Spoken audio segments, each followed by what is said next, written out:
Thank you. Thank you. Now, you've made my life difficult because you've had so many great speakers up here, so many great introducers that I don't know what is left to be said, but I'll try. And I want to say, to begin with, that I am here today and back in Wisconsin, not just because my wonderful and longtime friend Ed Garvey has asked me to be here, not just because my longtime friend John Nichols has asked me to be here, but because from the bottom of my heart, I wanted to express to all of you and to the people of Wisconsin my profound respect and admiration for your great courage and determination to stand up to right-wing extremism, and you're fighting on behalf of working people.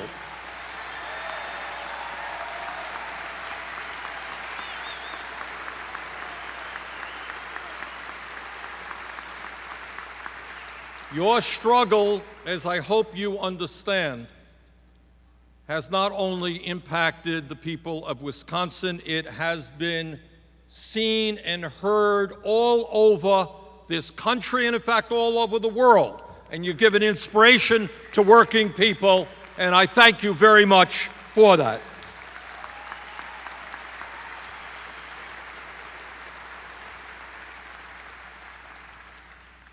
Let me begin my remarks by telling you in many ways what you already know.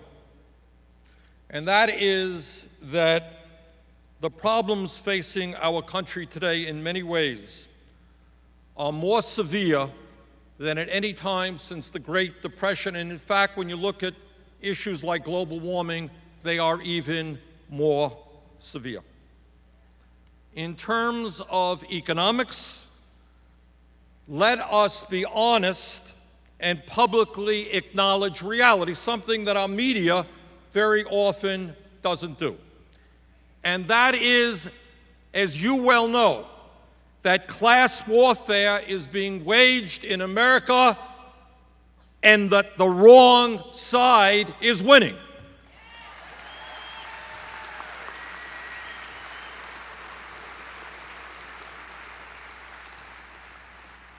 You know, some of the wealthiest people in this country and some of the largest corporations have in recent years become very, very religious. Unfortunately, their religion has nothing to do with compassion or love or concern with their fellow human beings. It has everything to do with greed and power.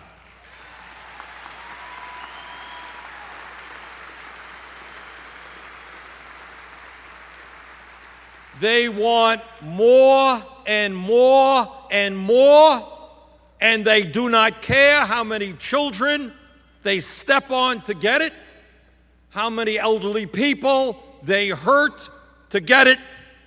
They have been relentless. And our message to them today, here in Wisconsin, in Vermont, and all across our country is enough is enough. This country belongs to all of us and not just a handful of Wall Street crooks.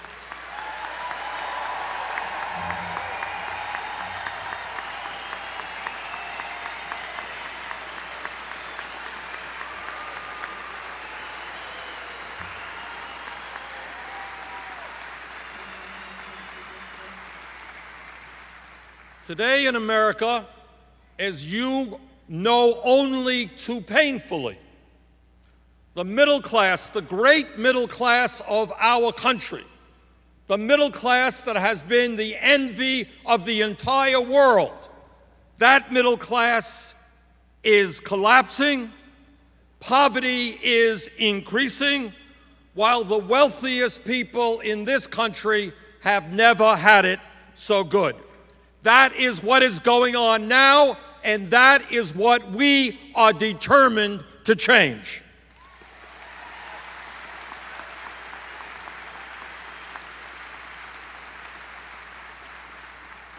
Today, as a result of the greed, the recklessness, and the illegal behavior of the crooks on Wall Street who caused this recession, over 16% of our people are unemployed, 25 million Americans.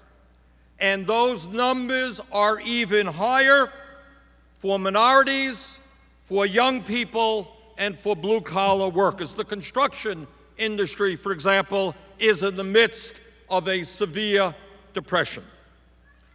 Today, millions of Americans are working longer hours for lower wages. From Vermont to Wisconsin to California, there are workers who do have jobs, but who are earning substantially less than they earned 20 years ago. Can all of you appreciate what it's like for somebody to be struggling, working year after year after year, and now at the age of 50 or 60, to be earning substantially less than they earned 20 years ago? Do you know why the American people are angry? That's why they're angry.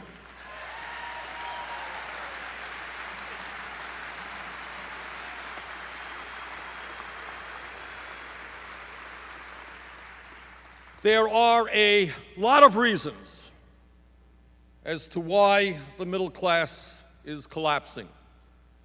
Certainly, the anti-union efforts on the part of corporate America have been significant, because if we do not have workers, public and private, engaged in collective bargaining, fighting for a living wage, not only do those workers suffer, but every worker in America suffers as we engage in a race to the bottom.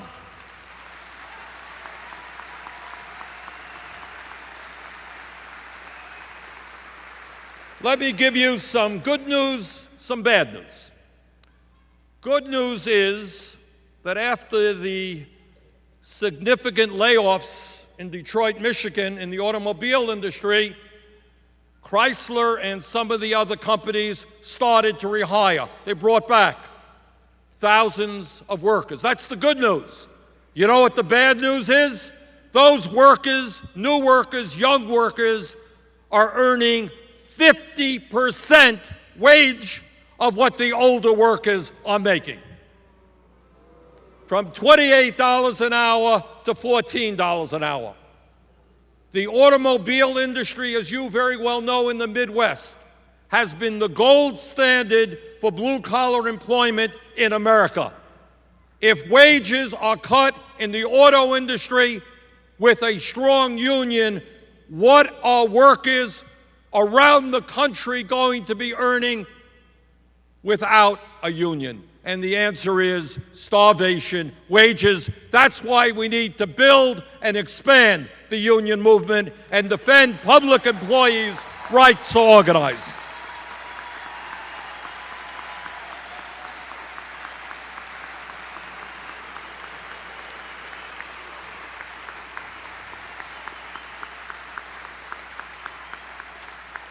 And let me give you another reason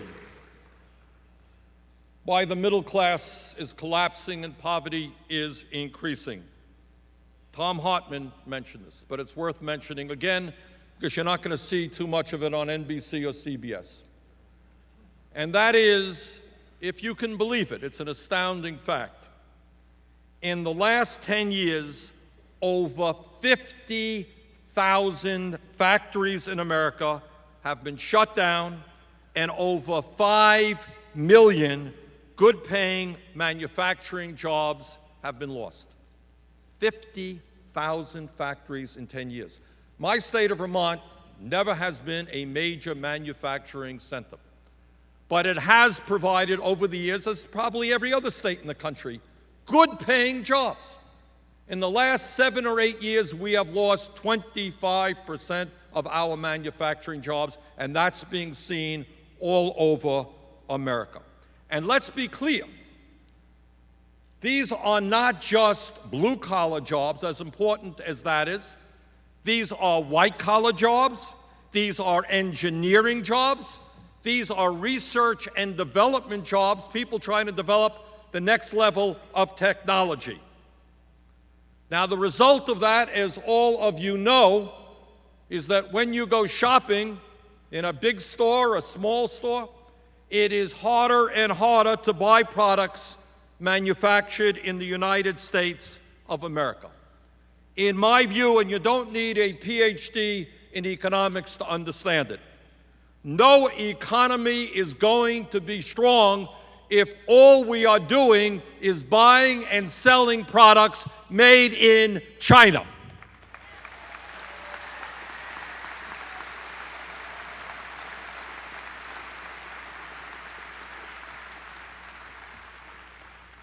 I want to say a word on another issue that we don't talk about too much in America, and that is poverty. And the reality is that while the middle class in this country is disappearing, poverty in very significant numbers is increasing. Today, over 46 million Americans are living below the poverty line. That is the largest number on record. Largest number on record. Rich get richer, and we have the largest number of people living in poverty in our history. And let me tell you, you want to talk about shame? I'll tell you something about shame. Shame is when the United States has the dubious distinction of having by far the highest rate of childhood poverty. Almost 22% of our children are living in poverty. This compares to Denmark, less than 4%, France and Germany, less than 10%. This is the future of our country. 22% of our kids not getting the education, not getting the nutrition, not getting the support they need to grow up, to do well in life, to be productive members of society. That is a national shame that we must never accept.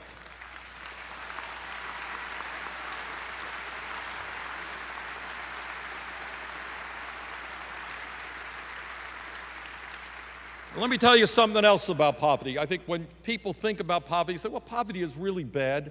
You know, people live in substandard housing. People may not have a car, or they're driving an old car. People's clothing may not be as nice as some other people. Poverty is really bad. Let me tell you something more about poverty. We just did a hearing. I'm chairman of a committee on primary care. Did a hearing just this week in D.C. And we had some brilliant physicians coming before us talking about some of the studies they have done. And here's a study, here's a fact that many people don't know. Poverty is not just discomfort. Poverty is not just a lack of material goods. Poverty is a death sentence. If you are in the bottom 20% of income earners, you will die 6.5 years earlier than if you are in the top 20%. Poverty is a death sentence, and we have got to eliminate that form of capital punishment.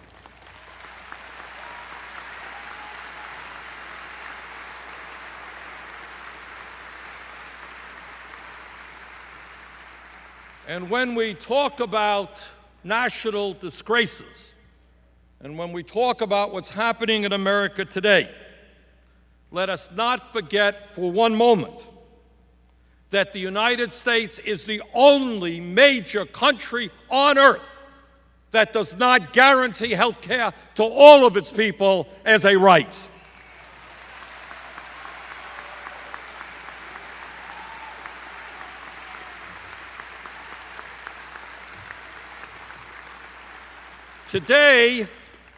Today, despite the fact that 50 million Americans have no health insurance, 50 million, and millions more are underinsured with high deductibles, high premiums, despite the fact that 45,000 people, according to a Harvard study, are going to die this year because they don't have health insurance, because they don't get to a doctor when they should. Despite all of that, this wasteful and bureaucratic system that we have today ends up costing us almost twice as much per person as any other healthcare system in the world. That is an outrage.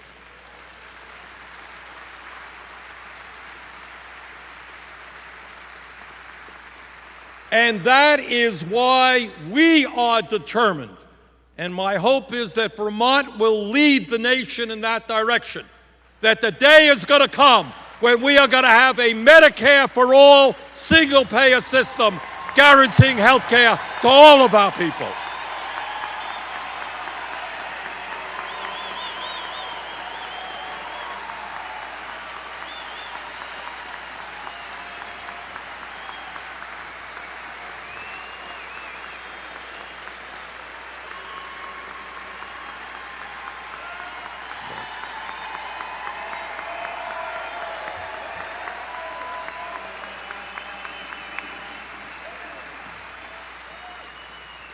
If morality means anything, if decency means anything, we are going to reach the day when health care becomes a right in America and not a privilege.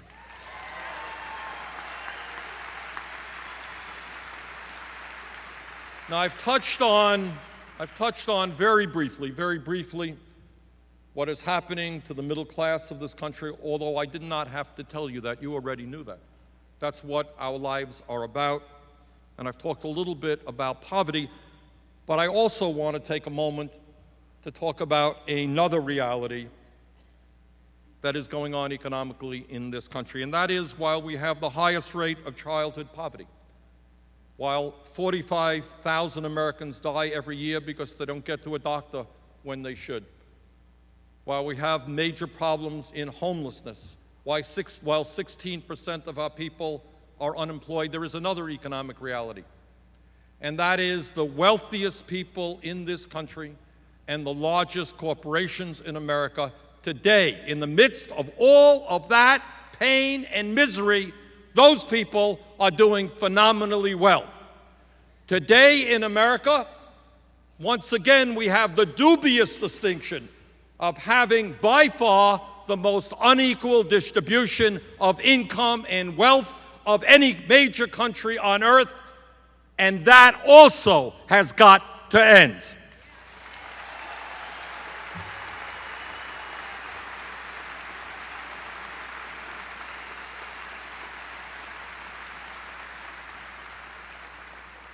Now, CBS and NBC and ABC and public broadcasting don't talk about it too much, so I'll talk about it. And that is to tell you that the top 1% now earns more income than the bottom 50%. And the wealthiest 400 people in this country, that's what you got around here, just this perimeter right here, 400 people own more wealth than the bottom half of American society, 150 million Americans. 400, 150.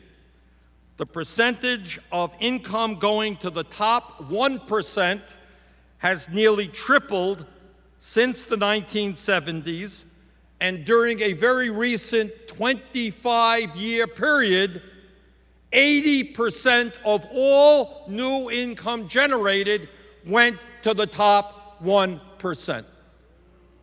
Working people working longer hours for lower wages, poverty is increasing, 80% of all new income goes to the top 1%.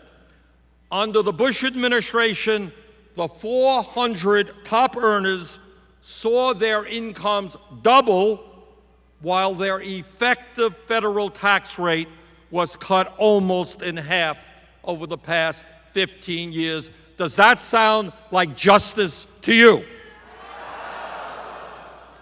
Further, in the midst of this great debate about deficit reduction, at a time when our Republican friends bemoan high taxes, the wealthy are paying a smaller share of their income in taxes than at any point since the Great Depression. Corporations today are making record-breaking profits while their real effective tax rate is at or near a 60-year low. Today we have a federal tax code that is so unfair that people like Warren Buffett make the point that he, a multi-billionaire, has a real effective tax rate than it is lower than the office workers who work for him. Hedge fund managers who made $1 billion last year now pay a lower effective tax rates than many teachers, nurses, firefighters, and police officers. That is not justice. We need a tax system which is fair, which is progressive, and which tells the wealthiest people in this country to start paying their fair share of taxes.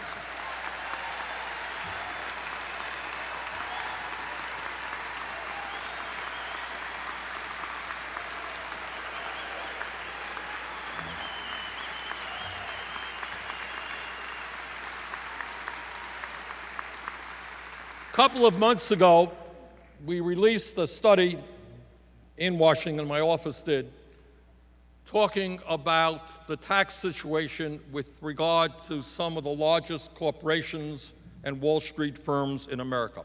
And I urge you to read it.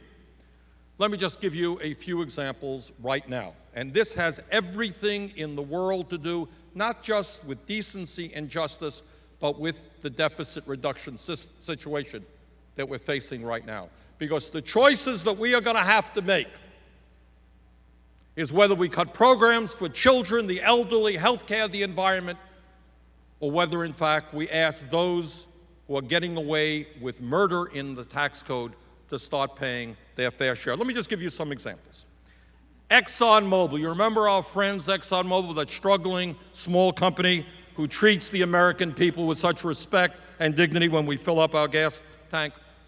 In 2009, ExxonMobil made $19 billion in profits. Actually, not a particularly good year for ExxonMobil, only $19 billion.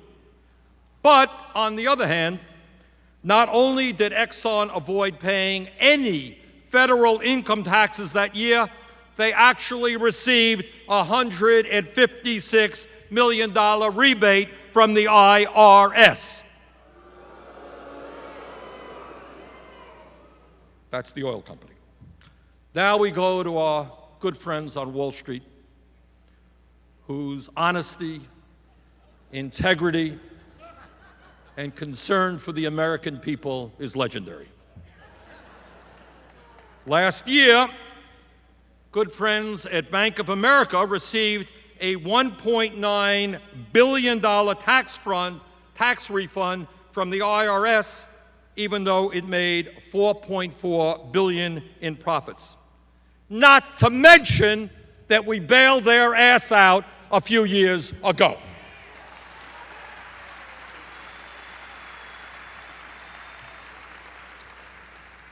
General Electric, whose president, CEO, is now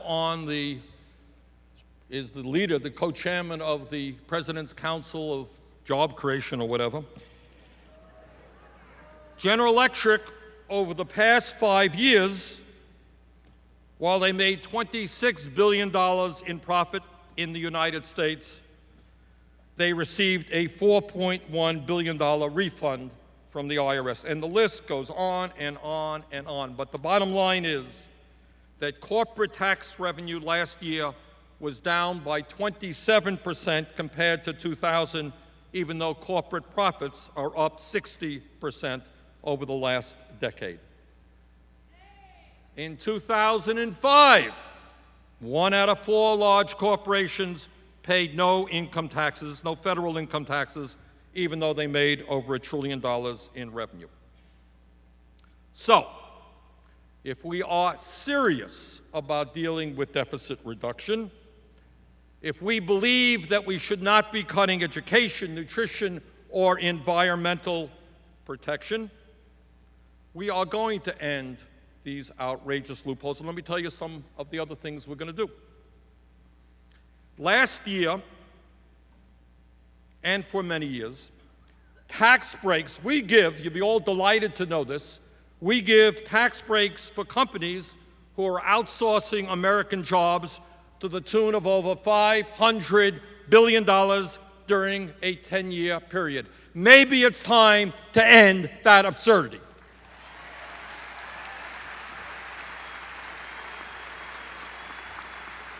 You want to do deficit reduction?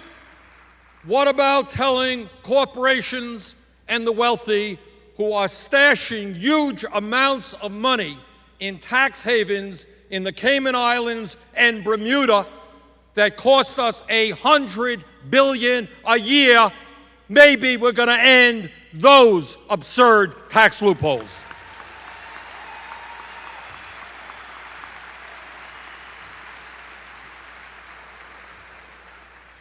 And when we talk about deficit reduction, let's also be mindful that military spending has tripled in the last 10 years. What about ending the wars in Iraq and Afghanistan and bringing the troops home?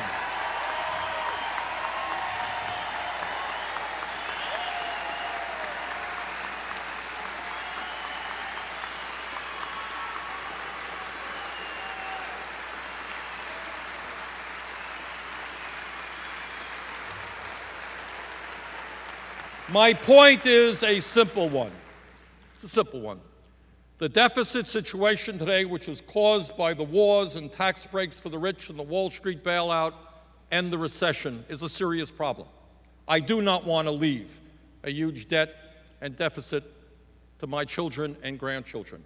But we can deal with deficit reduction in a way that is fair and responsible by getting at the root cause of the problem and asking those who have caused the problem to pay for it rather than the children and the elderly.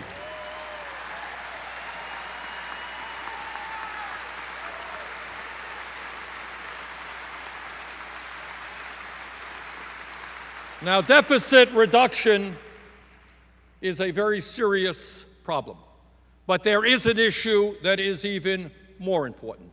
And that is that now, today, we have got to begin creating the millions of jobs our working people desperately need.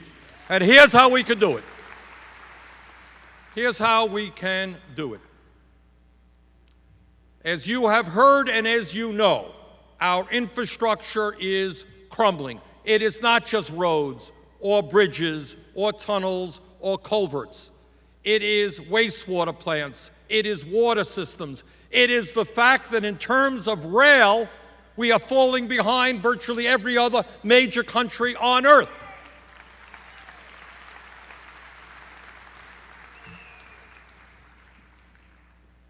China itself, just China, is spending 9% of its GDP on infrastructure. We are spending 2.2%. The time is now to rebuild our roads, bridges, our schools, our crumbling infrastructure. When we do that, we make our nation more productive, we make us more internationally competitive, and we create millions of good-paying jobs.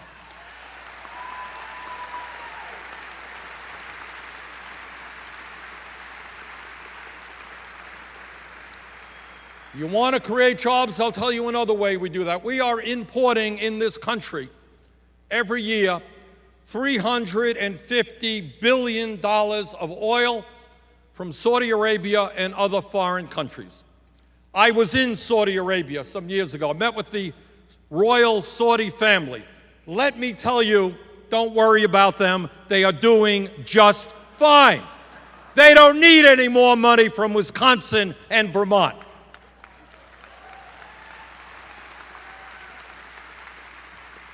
$350 billion importing foreign oil.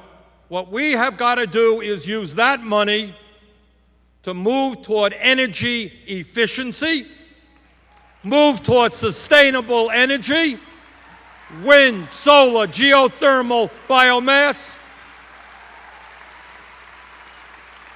move toward a strong public transportation system, and when you do that, you create millions of good-paying jobs.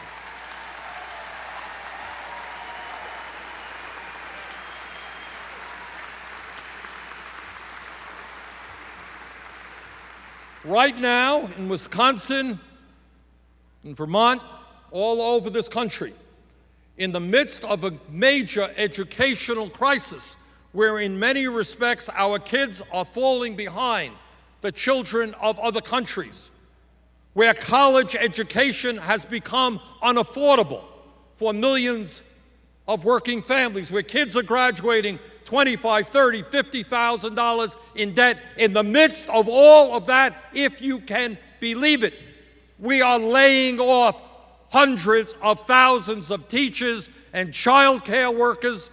We're laying off police officers and firemen. Let's put those people back to work. Let's create the best educational system in the world.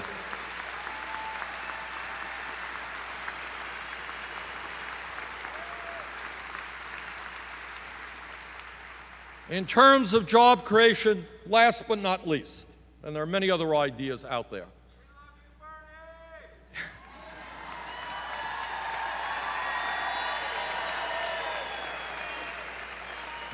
Thank you.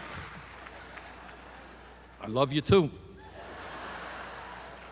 Wisconsin is my second favorite state.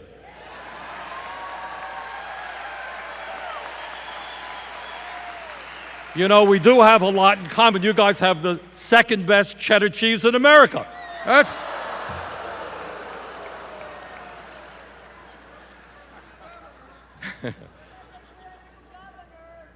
Back to jobs.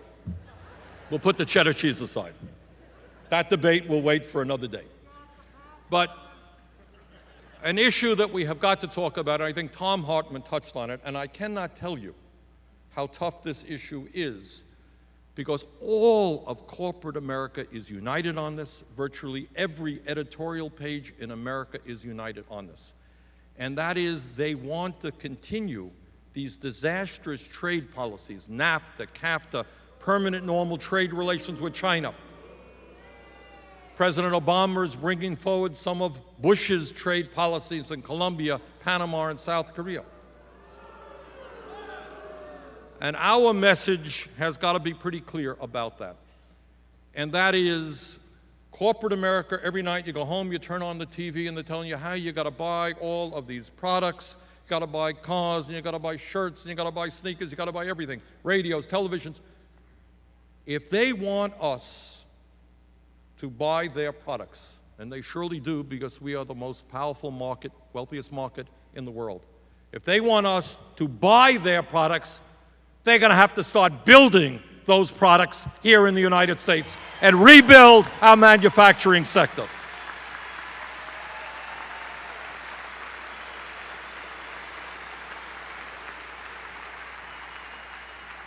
Think about America. Think about an America where we are building new factories rather than shutting them down, where our kids have good jobs, our engineers have good jobs. That's the future of America. Let them build them here, not in China, not in Vietnam.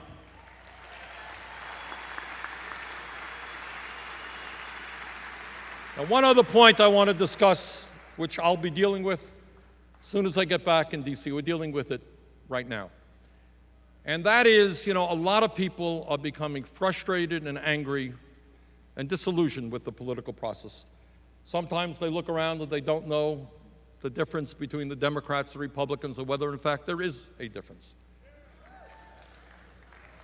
And what you heard recently, with right-wing Republicans leading the effort, but some Democrats, including the president, also talking about it, is these guys are saying, well, we have a large deficit.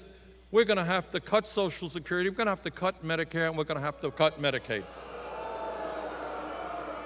Now, here's the good news, and I speak now to you as the chairman of the Defending Social Security Caucus in Washington.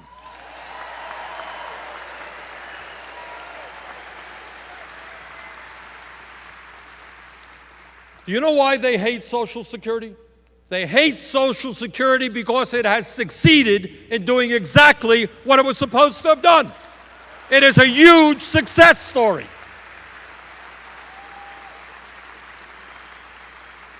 Before Social Security, 50% of the seniors in this country lived in poverty. Today, while the number is too high, it is only 10%, and we're providing assistance to people with disability and widows and orphans. And we do that in a cost-effective way. A few years ago, millions of people lost their life savings, they lost their homes on Wall Street when Wall Street collapsed. But over a 76-year period, Social Security has never, ever failed to pay out every nickel owed to every eligible American. That's a pretty damn good record.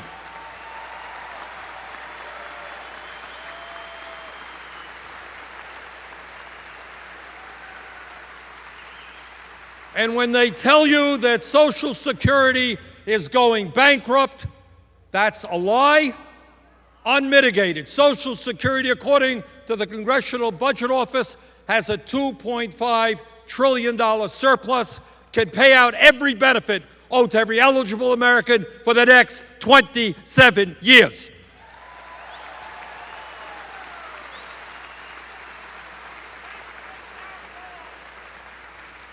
I've just introduced legislation last week which will take that 27 years of solvency, making it 75 years, by lifting the cap and asking the wealthiest people to start paying into the system.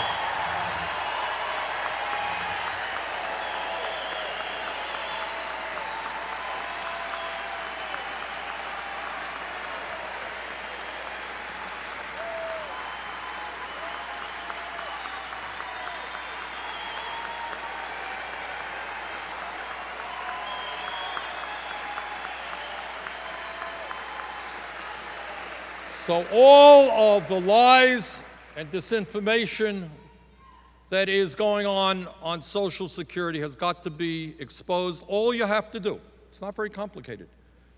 You start at, right now, a millionaire pays the same into the Social Security Trust Fund as somebody making $106,000. You lift that cap, you start at $250,000. You have enough money for 75 years, and that is what we're going to do.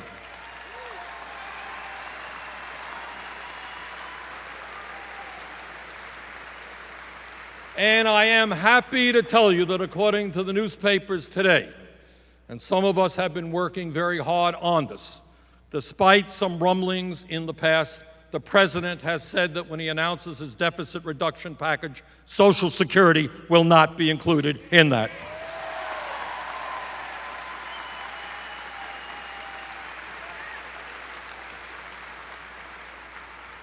But we have also got to tell that super committee in Congress that we're not going to accept cuts in Medicare or Medicaid as well.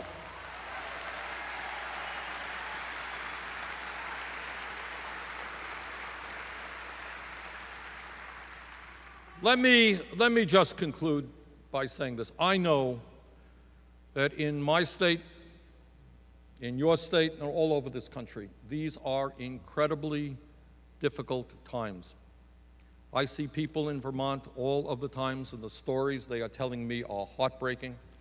The dreams they have for their kids, they're seeing disappear right in front of their eyes. I got old people, people who have saved up their entire lives who don't know how they're going to live out their remaining years. I see this every day, and it breaks my heart, and it breaks your heart. The struggle that we are engaged in right now is of pivotal importance to the future of this country. Whether we win or lose will determine the future of America. That struggle is not just for our lives. More importantly, it is for our children and our grandchildren. All of us are so proud of this country. My father came to this country without a nickel in his pocket, and this country worked for him. He never made any money, but he raised 2 kids in a way he never could have done from where he came from. And that is true for probably almost everybody in this room. So many wonderful and great things in this country. We are proud of so much. And our solemn promise today is that we are going to continue the effort, because despair is not an option. I know that people get angry. I know you get frustrated. I know you get disgusted. But we don't have the right not to be involved. And let me conclude on this note. There is nothing, I am known and you are known. We are progressives. We're proud of it. But I want to tell you something. There is nothing that I have said to you today, not one policy that I have outlined to you, that the vast majority of the American people do not agree with. You go out, there was a poll that came out a couple of months ago, poll for Tea Party sympathizers. And they say to them, do you think we should cut Medicare and Medicaid? Overwhelmingly, they said no. So our job is to simply bring to fruition what the overwhelming majority of the American people want. And that is, they want an economy which works for the middle class and working families, not just for the rich.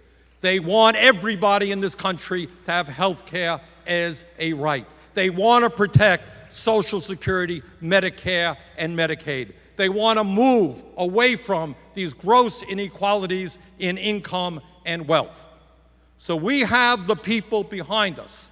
They have the money, we have the people. And at the end of the day, the people will be stronger than the money. Thank you all very much.